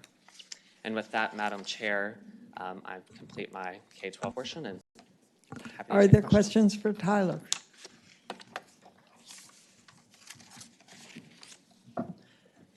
Next up is Mike with HHR. Thank you, Madam Chair. So in HHR, and we had a subcommittee last night, so a lot of you have already heard this, or at least the members of the subcommittee. So just very quick, an overview of Senate Bill 29 for the caboose bill. Kind of the main actions there, was Medicaid savings of about $211 million. And actually, this is something I had briefed you all on the annual meeting. But this is mainly tied to a shift in the projections for expansion. There is some shifting of populations from base Medicaid, which is at a lower match rate to the expansion population. And they've seen a faster shift than they expected. And there's some other typical changes for the forecast. There's also an additional reduction related to the healthcare fund. So the healthcare fund, very quickly, has three revenue sources. It's where tobacco taxes and cigarette taxes are deposited. It's where a portion of the master settlement agreement with tobacco manufacturers is deposited. And then Medicaid recoveries like drug rebates and stuff are deposited to this fund. And it's used as state match for Medicaid. So any change in its revenue changes the general fund amounts for Medicaid. And there was a cash balance and higher pharmacy rebates that basically occurred, and they come forward into FY20 to reduce savings to Medicaid there. There's some additional spending in the caboose bill It's mainly made it to mandatory things like the Children's Health Insurance Program, foster care and adoption payments, and things of that sort. And there's some additional savings due to the timeline for the closure of Central Virginia Training Center. They've moved more residents out, so there's some savings that they've added there and some others as well. Just to note too, you actually can't see it on the slide, but the Trauma Center Fund, you remember there was the issue back in the reconvene that the revenue source, the driver's license reinstatement fee, was reduced to that. So the governor did put a net $13 million general fund to put to the Trauma Center Fund for FY20. However, there's still, there's no additional funds for it in 21 and 22. So I won't go in great detail about this slide. It just gives you the total details for HHR.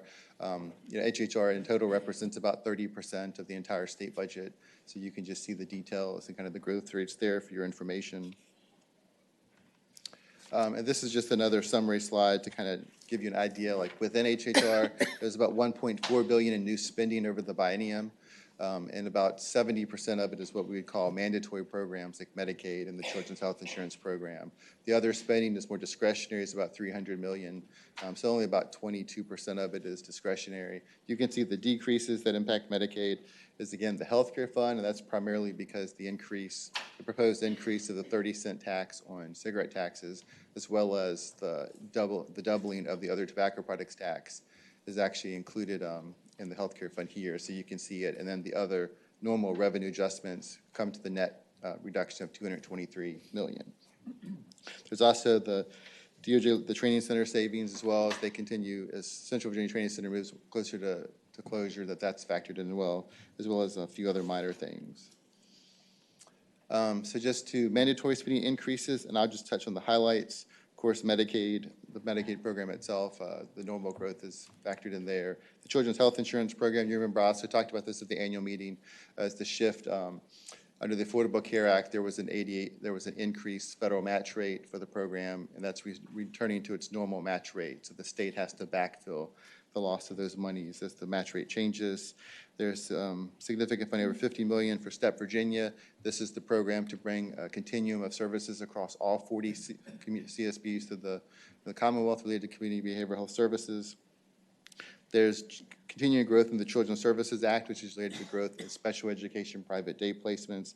Continues to be the primary driver there, although there's some foster care issues as well. And you can also note on the slide too, the funding for required waiver slots, over 1,100 waiver slots for the biennium related to the DOJ settlement agreement. And then some additional funding that's also tied to that settlement agreement that you can see there, about $13 million. Then there's some other typical adjustments you would see related to early intervention services, the child welfare forecast, and then some minor spending items. I won't go through this. Again, this slide is just for your information, the Medicaid forecast. Talk about the main drivers, such as continues to be managed care rate increases and some enrollment growth. But you can see the projected growth rates of 7.2% in 21 and 5.9% in 22. Moving to the Department of Behavioral Health and Developmental Services. There's kind of two main things here. There are additional investments in community behavioral health services, such as discharge assistance planning, which is money used to bring individuals out of state hospitals into the community.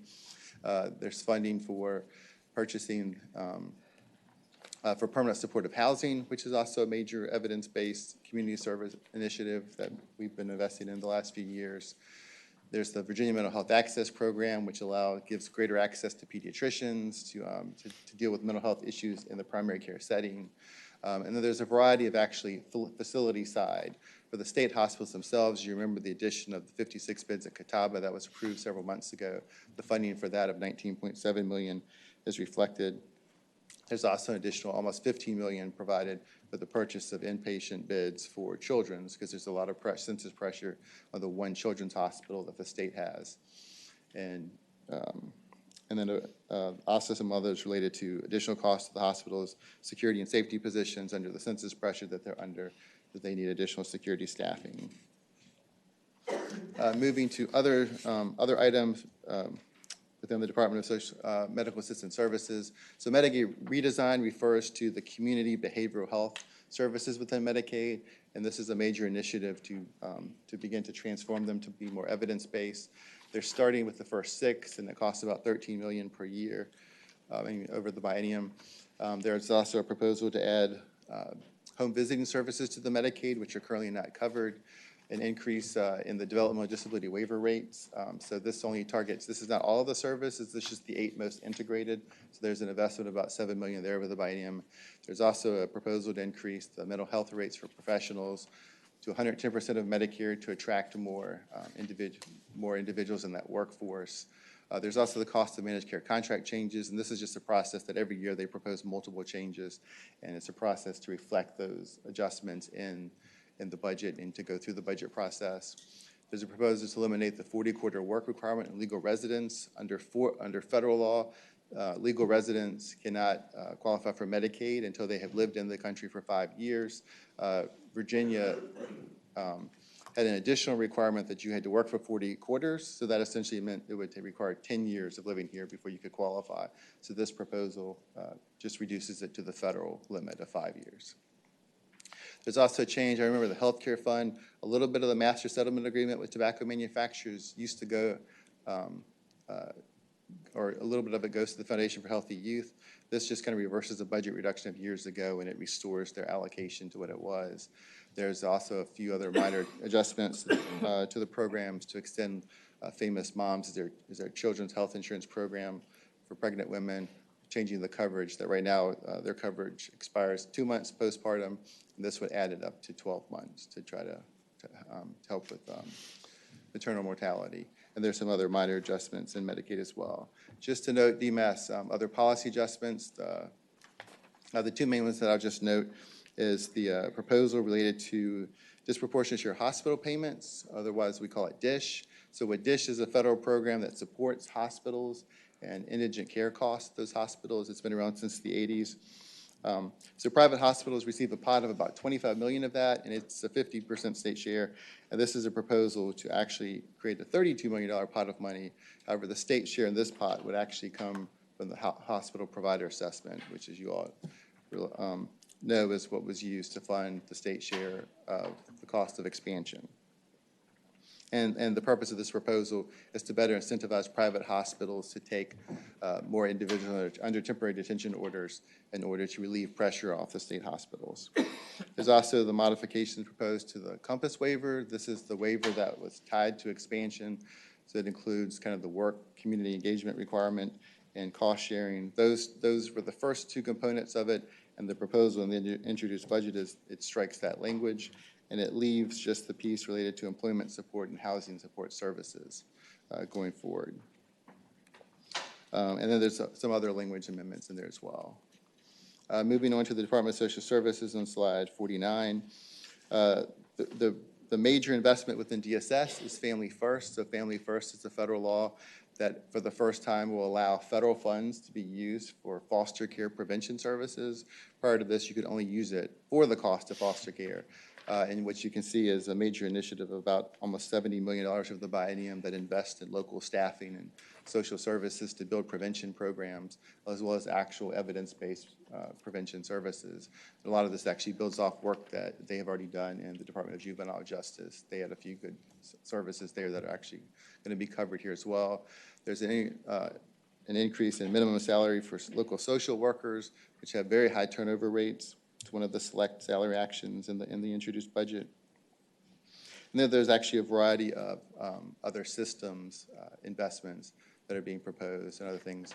The other thing I would just note is there's actually more effort in the transition of the state sheltering coordinator actually transfers from Department of Emergency Management to DSS, so that social services is actually the primary sheltering agency in the Commonwealth that they'll take the lead on those issues. And there's also a variety of issues in the TANF program, so it's funded from just the TANF federal funds, things like a 5% rate increase, and then a variety of other adjustments for different organizations. So moving on to the Virginia Department of Health, their major initiatives, electronic health records, as we've done with the Department of Behavioral Health and Department of Corrections, that they're another agency that still lacks that system. Their other major one is $6.2 million of the biennium for the Quit Now Smoking Cessation Quit Line. So this is a number that individuals can call, and they provide assistance and counseling to help individuals understand what it takes to quit smoking. There's funding added for the Hampton University Proton Therapy Institute. $3.2 million is then provided for the purchase of Narcan and other personal protective equipment that the health department would distribute to emergency medical services providers. Then you can see the list there, some other the other changes in the health department. To note too that they did modify the LARC program, which is the long-acting reversible contraception. They technically reduced it a little bit just to reflect new spending, and they modified the program slightly just to be more expansive to all IUDs. Madam Chair, Senator Peterson. I notice it says temporary dentition orders. Is that if you have to get your teeth fixed, or is that supposed to be temporary detention orders? Temporary detention, yes. Yeah, and that's actually language tied to actually mandating hospital reporting related to the actual disposition of when someone's under a temporary detention order in the hospital. It's trying to get at the information that we currently lack to make the best policy decisions on that area. So just the other HHR agencies, there are a few adjustments that listed here. So the Department of Blind and Vision Impaired, some additional funding of $6 million for their vocational rehabilitation program, which helps individuals get employment. And you can see other things noted there. The other thing I'll just note here is that within the CSA program, that there's a study related to the private day rates that's continuing to go forward. And with that, Madam Chair, that concludes HHR, unless there are any questions. Any questions? Yes, Thank Senator you. Marsden. Thank you, Madam Chair. I'm on the Virginia Foundation for Healthy Youth, and dealing with cessation of youth smoking. I noticed the cessation quit line is $3.1 million. Is that just merely is there more to it than just a line to call and talk to somebody about quitting smoking? Madam Chair, Senator Marsden.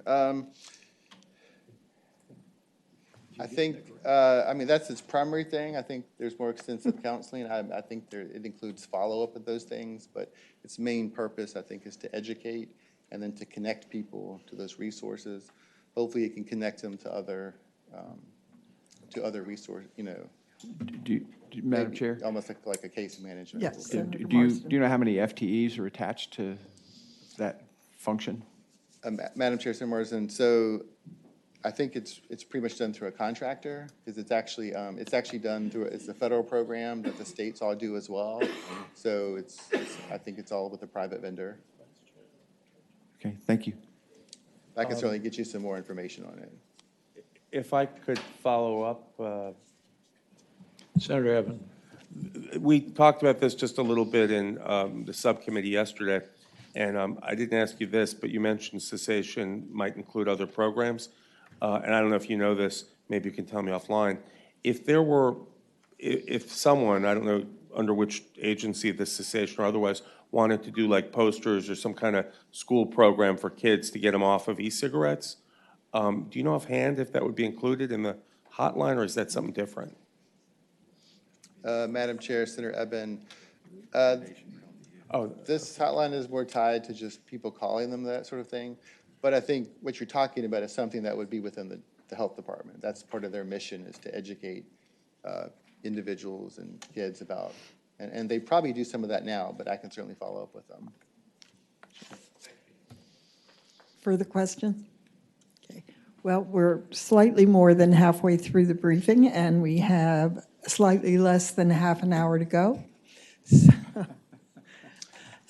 right, Madam Chair, I'll move quickly through public safety. So just very quickly, in the caboose bill, these are things that you are probably aware of, is mainly tied to inmate health care. For the big bill, what you can see is there's about over $300 million for public safety agencies over the biennium, and the largest proposal there is inmate health care, which is about $63 million. So the Senate Bill 29 changes there to note, like I said, it's primarily tied to inmate health care. And as well as the only thing I'll note is the language change, which was, remember, the prohibition for the purchase of the implementation of body-worn cameras was taken out of the caboose bill, and it's not in the SB 30 either. So looking at Senate Bill 30, for the biennium, the Department of Corrections, again, you can see hepatitis C treatment is the largest issue there. It's moving them to treat additional 500 inmates per year. There's electronic health records. There are pilot projects with UVA and VCU health systems related to inmate health care, and then some other more minor programs as well. For the Department of State Police, their largest dollar change is related to kind of the sex offender compliance officers. Right now, the proposal is to convert 43 of their civilian employees into troopers, and it will actually be a combined sex offender and firearms unit. There's also funding included there for positions related to legislation that would be involved with the assault weapons ban. And there's actually 10 positions related to other types of legislation. You can see that they're listed there. They're tied to the background checks, 1 gun a month, extreme risk legislation, and even student loan services background check requirements.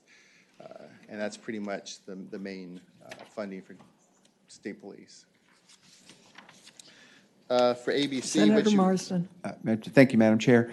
I cheated ahead and looked at capital, too, and was trying to track some Department of Juvenile Justice issues. I know that several years ago, we started on the road towards closing the Bon Air facility and creating 2 smaller, more appropriate facilities for the very, very reduced population in the juvenile justice world. One was to be in Tidewater. I know it fell through with the city of Chesapeake to build a combined commitment and local detention facility. And Isle of Wight fell through. I haven't heard anything about Richmond. Is that kind of dead in the water at this point? So a couple of things. For the one that was scheduled for Isle of Wight, there's language in the budget to strike that so that it could be more generally probably in the Hampton Road area. So there's that. There was previous language that was adopted related to Bon Air not being used as the Richmond area, but that could be revisited. Because I know Madam Chair, I know there had been some considerations for, the very valuable property where the Bon Air facility is and putting that to maybe a higher and better use. And, but there is, the money's not tied to Isle of Wight right now. It's tied to wherever we can find somebody willing to. The language in the introduced, Madam Chair, Senator Marsden, the language in the introduced budget just struck that it had to be Isle of Wight, so it's more general. There is surplus property, state surplus property that could be used, so they are moving forward, and there's a supplement for that project as well, based on now that more time has gone by, you would likely need additional money. But those are choices in the introduced budget, so they would have to be adopted to go forward. And certainly, we'll talk more about a number of those things in the Capital Outlay Subcommittee if you are interested. So, thank you. Thank you. So for ABC, you can just see these are just these are all non-general funds because it's essentially a business. And the key and why this kind of matters is the focus is always to try to make sure that their spending is appropriate so we can maximize the profit transfer. This is one of those transfers of funds, profits to the general fund that benefits the general fund for other programs. The Department of Criminal Justice Services, several items, about $4.6 million for pretrial and local probation services. There's $1.5 million per year for a security grant fund to localities. There's $1 million per year for pre-release and post-incarceration services to boost that. There's a new grant program for gun violence intervention and prevention for up to 5 localities, and then a training coordinator position, and then youth and gang violence prevention grants for assessments and locality assessments. This slide just gives you other public safety, such as they're smaller, but just to highlight, so the parole board actually has a couple actions related to reviewing clemency petitions, and then other proposals to expand compassionate geriatric and medical release. With that, Madam Chair, that concludes public safety, unless there are any questions. Are there questions? Thanks, Mike. Thank you, Madam Chairman. See if I can catch up little speed, get you out of here as quickly as possible. Turning to the Department of Veterans Services and the Secretary of Veterans and Defense Affairs, the major spending initiative is a proposal for $5 million for the National Museum of the United States Army. There's about $1 million over the biennium for new Veterans Services representatives. There's about $500,000 over the biennium for new Veterans Peer Specialists positions, and there's a proposal for about $444 million over the biennium for NOVA salary differential pay for Veteran Services representatives working in Northern Virginia. In addition, there's $12 million in non-general fund revenues assumed and 222 additional positions authorized for staffing the 2 new Veterans Care Centers in Northern Virginia and Hampton Madam Roads. Chair, I have a question. Senator Edwards. How many veteran service reps do we have right now, and how many will this 382,500 add? Madam Chairman, Senator Edwards, I do not know the total of Veterans Services representatives off the top of my head. I'll happily get that for you by the end of the day. I think it's around 70 or so, something like that. And I will Okay, follow up thanks. with you afterwards. No And how many, you don't know how much the Senator Edwards. $382,500 will add? No, off the top of Madam your head, Chairman, okay. Edwards, I'll happily follow up with you. All right, thanks. At the end of this. Turning to the Department of Military Affairs, which is a new agency for the Secretary of Veteran Services transferred from Public Safety pursuant to Executive Order 20 from 2018. The major non-general fund proposal there, or the major general fund proposal there is $1 million over the biennium for increased appropriations to the State Tuition Assistance Program.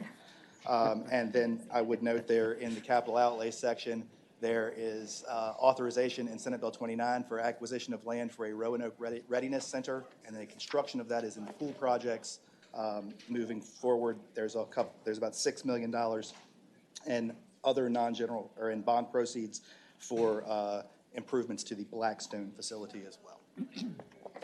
Turning to the Secretariat of Agriculture and Forestry, the major proposals there are additional staffing for food safety programs and for animal care coordination. There's additional staffing proposed for the hemp program, as well as about $550,000 general funds for a hemp registry, a grower database. There is about $300,000 for migration of existing VDAC systems to the cloud, and there are funds related to legislation around fertilizer appliers that will be in the AC&R committee this afternoon, as well as a few small reductions specifically to the Predator Control Program, which is a cooperative program with the federal government to control black vultures and coyotes throughout the state. At the Department of Forestry, there is about $1 million over the biennium proposed for forest conservation programs to help compliance for the watershed implementation plan with respect to forestry programs, and that would also go towards coordinating easements currently owned by the Department of Forestry, a proposal for a new apprenticeship program, as well as a proposal for a new hardwood habitat program that would work like this existing softwood pine program does. And within the capital outlays section of the budget, there's $5.1 million in non-general fund cash authorized for acquisition of a new state forest in Charlotte County.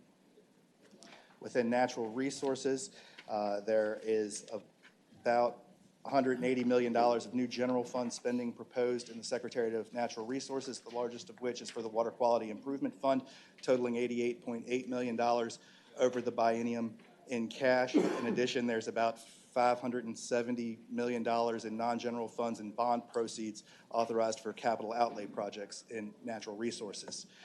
To the WQIF, the first year FY21 deposit is the statutorily mandated $47 million deposit based on the FY19 excess revenues over forecast, as well as unexpended agency balances.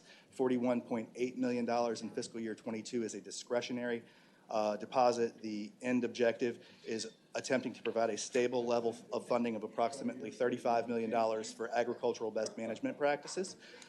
In addition to those amounts, there's about $10 million in non-general funds allocated each year from recordation tax fees. As I mentioned, with respect to capital outlay, there's $377 million in bond proceeds for investment in local water quality initiatives, including nutrient reduction efforts from point source, so wastewater treatment plant investments, stormwater local assistance fund investments, combined sewer overflow investments in the city of Alexandria, as well as oyster reef restoration. There is a proposal for $20 million in general funds and $20 million in bond proceeds for the dam safety program, as well as an additional $31 million in general funds for the Virginia Land Conservation Foundation. With respect to climate change initiatives, primarily there is language removing the prohibition on joining the Regional Greenhouse Gas Initiative, as well as the Transportation and Climate Initiative. You can see those itemized programs by fiscal year on this slide.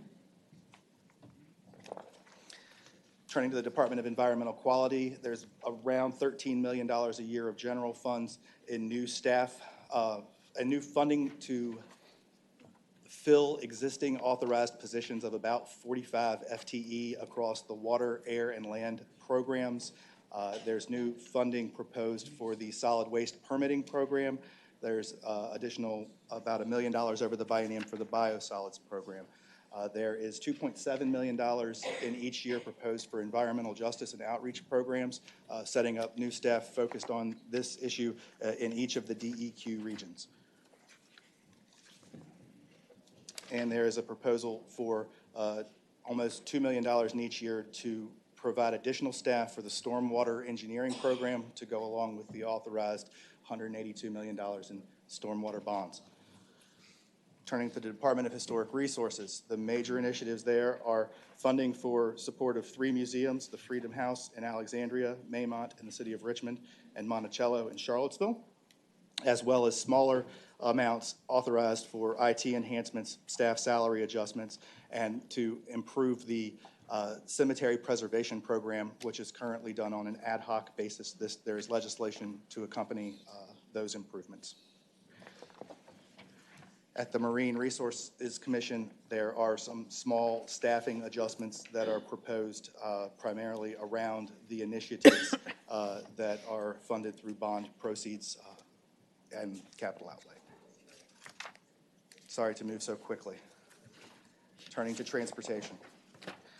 The introduced budget has more than $500 million in non-general fund revenues assumed from transportation legislation that was not completed at the time that the budget was introduced.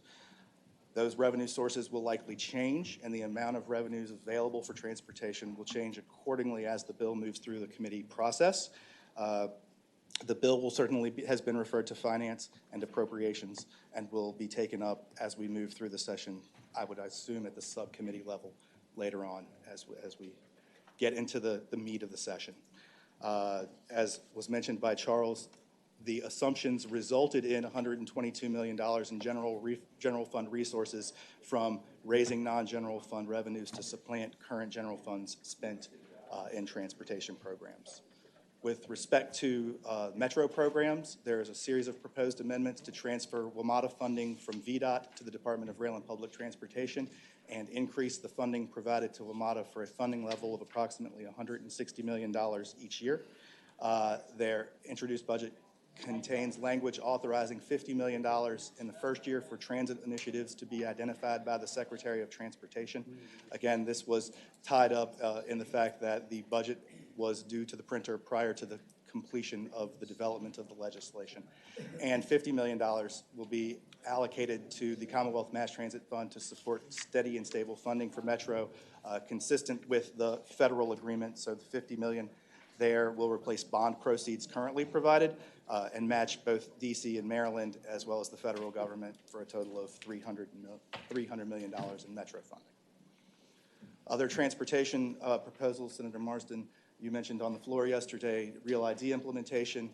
There's additional 100 FTE proposed at DMV to ensure that DMV is staffed to get through those remaining Real ID credentials that need to be issued prior to October of 2020, and then that staffing level is proposed to be reduced in the second year as the excess staff would no longer be needed for implementation of the program.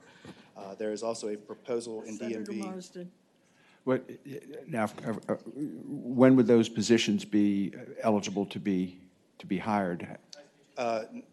Madam Chair, Senator Marsden, the caboose bill authorizes the increased position, so as soon as the bill is signed, it is then continued into the big bill, and then at the end of fiscal year 20, the employment level would be reduced so that those staff, and I don't believe it results in any layoff. The attrition rate at DMV is so high that that staffing level would be attained through just normal attrition. There is also a proposal to increase the existing line of credit to DMV by about $20 million for transitioning several of their mainframe-based applications to cloud-based service provision. At the Virginia Commercial Spaceflight Authority, there's a proposal to authorize $7.5 million from the Transportation Partnership Opportunity Fund for 2 capital improvement projects at the Wallops facility. One is a new unmanned systems hangar, and the other is support crew and launch crew facilities there at the Mid-Atlantic Regional Spaceport. At the Port Authority, there is a proposal to increase staffing by 24 positions that are currently at Virginia International and transfer them from being at the for the nonprofit to the state authority. In addition to those positions, I think the only next significant port action is the proposal for an additional $40 million in bond proceeds for improvements at Portsmouth Marine Terminal related to a potential offshore wind project. And that's the major actions in natural resources, transportation, and balance. Thank you. Thank you. I believe our agenda for tomorrow is relatively short, just past my bills. But I think we'll continue tomorrow with this so we can all get to our caucuses and other important places. So the meeting is adjourned.